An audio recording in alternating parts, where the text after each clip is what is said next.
Iran के बाद Oman को ट्रंप की धमकी। जी हां, कहा है कि हॉर्मुज पर किसी का कंट्रोल बर्दाश्त नहीं, उड़ा देंगे, मुझे चुनाव की परवाह नहीं है। नमस्कार, मैं हूं आपके साथ आयुषी गुप्ता। देखिए, अमेरिकी राष्ट्रपति डोनाल्ड ट्रंप ने ईरान के बाद अब ओमान को धमकी दी है। उन्होंने कहा कि हॉर्मुज स्ट्रेट अंतर्राष्ट्रीय समुद्री रास्ता है और यहां किसी एक देश का कब्जा नहीं हो सकता। दुनिया के सभी जहाजों को यहां से गुजरने की आजादी होगी।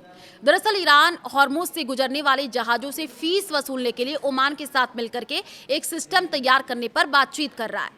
ट्रंप ने कहा कि हम हॉर्मुज पर नजर रखेंगे, लेकिन इसे कोई कंट्रोल नहीं करेगा। ईरान इसे कंट्रोल करना चाहता है, लेकिन ऐसा नहीं होगा।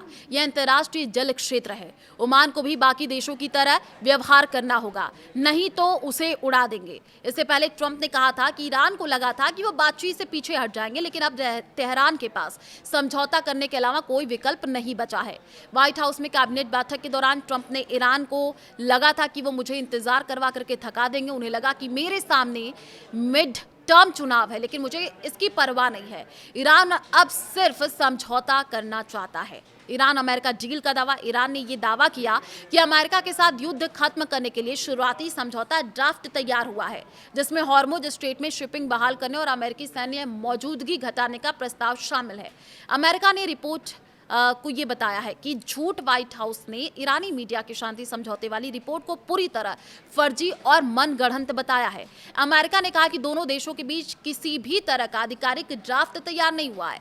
लेबनान में इजरायली हमले तेज हुए। दक्षिणी लेबनान में इजरायल के ताजा हवाई हमलों में कम से कम 31 लोगों की मौत हुई है, 40 लोग घायल हुए हैं। लगातार हमलों के बीच लोगों में दहशत है। बड़े पैमाने पर पलायन लगातार जारी है। ईरान ने भारतीय नाविकों को छोड़ा। ईरान ने लंबे कूटनीतिक प्रयासों के बाद जुलाई 2025 में हिरासत में रखे गए 10 भारतीय नाविकों को रिहा कर दिया। सभी नाविक जल्द भारत लौटेंगे, फिलहाल सुरक्षित बताए गए हैं। वहीं हमास कमांडर को मारने का दावा। इजरायल ने गाजा में हवाई हमले में हमास सैन्य शाखा के नए कमांडर मोहम्मद ओदेह को मारने का दावा किया। हमला गाजा सिटी की रिहायशी इमारत पर कई महीनों की निगरानी के बाद किया गया है। ईरान फुटबॉल फेडरेशन ने फीफा से मांग की है कि 2026 फीफा वर्ल्ड कप के लिए टीम को अमेरिका का मल्टीपल एंट्री वीजा दिलाया जाए। ईरान को आशंका है कि अमेरिका वीजा नियमों की टीम की यात्रा प्रभावित हो सकती है। ईरान फुटबॉल फेडरेशन के अध्यक्ष मेहदी ताज ने कहा कि फीफा से उम्मीद है कि वो ऐसा वीजा दिलाएगा जिससे खिलाड़ी अमेरिका में एंट्री लेकर के दोबारा मैक्सिको लौट सके।